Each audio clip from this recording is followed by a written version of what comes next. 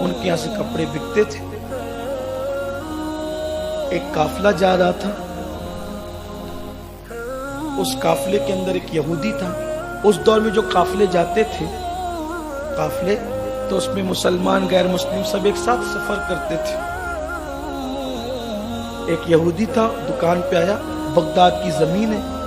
آنے کے بعد اس نے پیسے دیے اور ایک پورا تھان خریدا.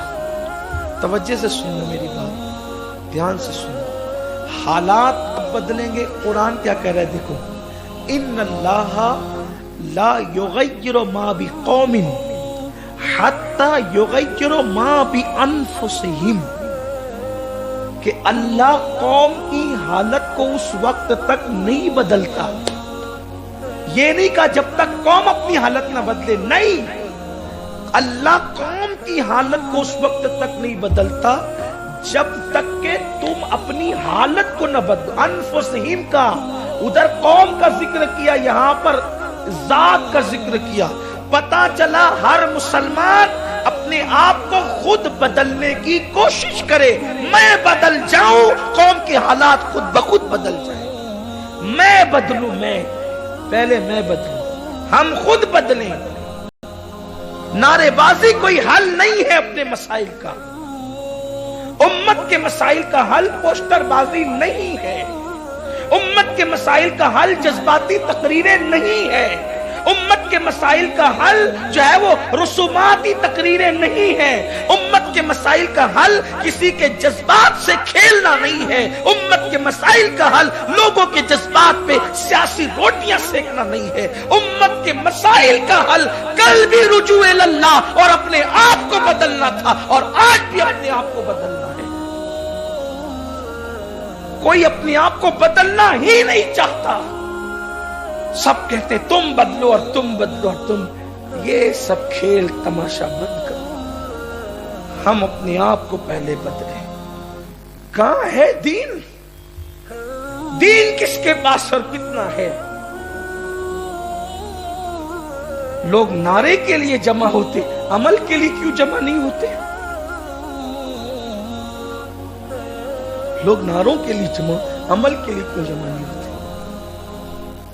جتنے نعرے کے لیے جمع ہوتے ہیں اس سے چند فیصد عمل کے لیے جمع ہو کر دیکھیں, پھر انقلاب دیکھیے, پھر تبدیلی دیکھیے. قوم کو بدلنے کی ضرورت ہے. تو اختصار کے ساتھ میں یہ بات دس کروں, بغداد کی زمین ہے. یہودی پیسے دیتا ہے, پورا تھان خریدتا ہے. مالک دکان گیا ہوا تھا نماز کے لیے, اپنے نوکر کو بٹھا کے کیا ہوا تھا. ہر دور کی بات ہے, نوکر اپنے مالک کی خوشی کے لیے بہت کچھ کرتا ہے. وہاں بھی ایسے ہی تھا. مالک کی دکان آیا, نوکر نے کہا کہ تھان میں نے بیچ دیا. کتنے میں بیچا؟ اتنے میں. بیٹے اس تھان میں عیب تھا, اس تھان میں عیب تھا. بتایا تھا؟ نہیں بتایا, نہیں بتایا تھا. کون لے گیا؟ بغداد کا نہیں تھا, کوئی مسافر تھا. سنیے, مسلمان نہیں تھا, یہودی تھا. پیسے کا ہے, کہ اس کے پیسے میں نے الگ رکھیں گے. پیسے لیے, گھوڑا نکالا اور جس سمت قافلہ گیا تھا اس سمت گھوڑا دوڑا دیا. کس لیے؟ ہم اپنے مفاد کے لیے بائک دوڑاتے ہیں. کبھی کوئی پیسے زیادہ دے کر گئے, ہم اس کے لیے بھی بائک دوڑاتے. نوٹ ہمیں پھٹی ہوئی ملی ہے, ہم اس کے لیے دوسرے تک چل کے جاتے ہیں. ہم نے کسی کو غلطی سے پھٹی ہوئی دے دیا تو اس کے لیے بھی جاتے ہیں. بہت معذرت کے ساتھ دین کا بگاڑ کیا گیا ہے. بس نماز پڑھو سب معاف, داڑھی رکھ لو سیدھے جنت میں جاؤ. اصل دین تو ہاتھوں سے جا رہا ہے. جسے دیکھ کر لوگ مسلمان ہوتے تھے, جسے دیکھ کر لوگ اسلام کے قریب آتے تھے, وہ چیز ہاتھوں سے جا رہی ہے. امانت رکھ کر دیکھ لو, پیسے رکھ کر دیکھ لو, کسی کے ساتھ لین دین کر کے دیکھ لو, دیکھیے نا, وعدے لے کے دیکھ لو, وعدے دے کے دیکھ لو, پھر اللہ ہی اللہ ہے. گھوڑا دوڑا دیا, گھوڑا دوڑا ہے تو وہ قافلہ ایک منزل پہ جا کے ٹھہرا ہوا تھا. اچھا یہ بات بھی آپ ذہن نشین کر لیں, اللہ رسول کی بات پر عمل کرنے سے کبھی نقصان نہیں ہوتا. یہ دل پہ لکھ لیں. بظاہر لگتا ہے کہ نقصان ہوگا, ہوتا نہیں ہے. اور یہ جو لگتا ہے نا نقصان ہوگا, یہ شیطانی وسوسہ ہے. یہ وسوسہ شیطانی ہے, کیونکہ اللہ رسول نے جو کہہ دیا اس میں نقصان ہے ہی نہیں. ہر چیز میں نقصان ہے, اللہ رسول کے فرمان پہ عمل کرنے میں نقصان نہیں. لوگ آج نکل گھوم پھر کے وہیں آنے والے. ان الانسان لفی خسر, انسان گھاٹے میں ہے. کون گھاٹے میں نہیں ہے؟ الا الذین آمنوا وعملوا الصالحات, جو اللہ رسول پہ ایمان لائے اور ان کی بات کو مان کر نیک عمل کیا, وہ گھاٹے میں ہی نہیں. جب قرآن نے کہہ دیا کہ وہ گھاٹے میں نہیں ہے تو پھر وہ گھاٹے میں نہیں ہے, نقصان ہونا ہی نہیں ہے. قافلہ رکا ہوا تھا, گئے بھئی وہ فلاں بغداد کی دکان سے کپڑے کا تھان کس نے خریدا؟ ایک یہودی ہے, میں نے خریدا. کہا بھئی یہ آپ اپنے پیسے لے لیں اور یہ تھان واپس کر دیں, اصل مالک میں ہوں, وہ میرا نوکر تھا. کیوں ایسا کر رہے ہیں آپ؟ ایسا اس لیے کر رہے ہیں کہ اس کپڑے میں عیب ہے, اس کپڑے میں عیب ہے. میرے نوکر نے عیب دکھائے بغیر دھوکے سے آپ کو کپڑا بیچ دیا اور یہ جائز نہیں ہے, میرے مذہب میں حرام ہے. اب اگر آپ کو یہ کپڑا لینا ہی ہے تو سودا نئے سرے سے ہوگا عیب دیکھ کر. کتنا کم کرو گے یہ بتاؤ؟ میرے مذہب میں دھوکہ دے کر بیچنے کی اجازت نہیں. آپ دیکھ لیں, واللہ مارکیٹ گھوم لیں, آپ عرب سے لے کر عجم تک ساری دکانیں مسلمان بیوپاریوں کی دیکھ لیے, تصور آپ کو کہیں نہیں ملے گا الا ماشاءاللہ, نہیں ملے گا. مسجد کی شاپنگوں سے بھی اگر کچھ بک رہا ہو نا تو بھی آپ کو یہ تصور نہیں مل رہا ہے الا ماشاءاللہ. اب تو لوگ یار کفن کا کپڑا بھی کم دیتے ہیں. یہ صورتحال ہے, میرے شہر کی صورتحال یہ ہے, اب کفن کا کپڑا بھی لوگ کم دیتے ہیں. یہ قوم کی کا حال نہیں, ہنسنے کی بات نہیں ہے. یہ زمینی حقائق ہے جو میں آپ کے سامنے پیش کر رہا ہوں. کئی مرتبہ میں جنازے کے قریب کھڑا رہا تو کہا کہ بھئی وہ دستانہ نہیں آیا, ہو سکتا ہے شاید غلطی سے نہیں آیا ہوگا اس دن میرے سامنے, لیکن بات آئی ہے, میں نے دیکھا اپنی آنکھ سے. میں نے کہا انا للہ و انا الیہ راجعون. اتنے سے کپڑے سے ہونا کیا تھا؟ لیکن صورتحال یہ, دیانت داری اٹھ گئی. اس نے کہا میرے مذہب میں حلال نہیں ہے دھوکہ دے کر کمانا, پیسے لے لو کپڑا دے دو یا پھر عیب دیکھ لو کتنا کم کرتے ہو, نئے سرے سے سودا کرو. اس نے عیب دیکھ لیا, اس نے کہا وہ میرے پیسے لاؤ, وہی ہے جو میں نے دیے تھے. کہاں؟ وہ پیسے لیے, اس نے دوسرے نئے پیسے دیے. وہ پیسے لیے جو پہلے دیے تھے, وہ پیسے لیے اور دوسرے نئے پیسے دیے. کپڑا بھی اتنی قیمت میں خریدا, اتنی قیمت میں جتنا دیا تھا, لیکن پیسے نئے دیے اور کہا ہاتھ بڑھاؤ. ہاتھ بڑھایا, کہا کلمہ پڑھاؤ, اسلام میں داخل کرو.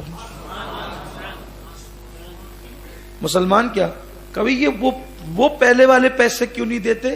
کہا سنو, یہودی تھا, مسلمانوں سے سخت دشمنی تھی, نقلی پیسے بنا بنا کے چیزیں خریدتا تھا. یہ جو پیسے تھے وہ نقلی تھے, نقلی. تم میرا فائدہ پہنچانے کے لیے, مجھے فائدہ پہنچانے کے لیے یہاں تک کے آئے. اگر تم نہیں آتے وہیں بیٹھ جاتے کہ میں نے تو وہ عیبدار کپڑا دھوکے میں بیچ دیا, میں نے تو پیسے ہی نقلی دیے تھے. لیکن چونکہ مجھ تک آئے نا تم, قدرت کا کرشمہ دیکھو کہ تمہارا نقصان نہیں ہوا, دوسرے کو نقصان سے بچانے نکلے اور حرام سے بچنے نکلے. قدرت نے تمہیں اتنا ہی دیا اور حلال دیا, اور یہ صفت میں نے توریت میں مصطفیٰ جان رحمت کے سچے غلاموں کی پڑھی تھی, اس لیے میں کلمہ پڑھ کے مسلمان ہو گیا. تمہیں تو پیور پیسے ملے، مجھے تو کپڑا میرا مل گیا، لیکن ساتھ ہی تمہاری دیانت داری کی وجہ سے کسی یہودی کو ایمان کی دولت بھی نصیب ہوگی۔ یہاں تو حال یہ کہ لوگ بستی کا پیسہ بھی لے کے بھاگ جائیں، یا تو حال یہ کہ ایک پلاٹ لوگ 4 لوگوں کو بیچ دیں، یا تو حال یہ ہے کہ لوگ جو ہے وہ حکومت کے پرمیشن کے بغیر پلاٹ بیچ دیں۔ یہ صورتحال ہے، اور ہر سال حج کو بھی جا رہے ہیں، ہر سال عمرہ کو بھی جا رہے ہیں، زکوٰۃ بھی برابر بٹ رہی ہے۔ حرام کما کر اللہ کی راہ میں خرچ کرنے کا مطلب ایسا ہی ہے کہ جیسے گندگی کے پانی سے ناپاک کپڑے کو دھونا، یا جملہ سخت نہ ہو جائے تو برداشت کر لیں، پیشاب سے جیسے ناپاک کپڑے کو دھلنا کپڑے کو پاک نہیں کر سکتا، ایسے ہی حرام کمائی سے اللہ کی راہ میں خرچ کرنے کا یہی حال ہے۔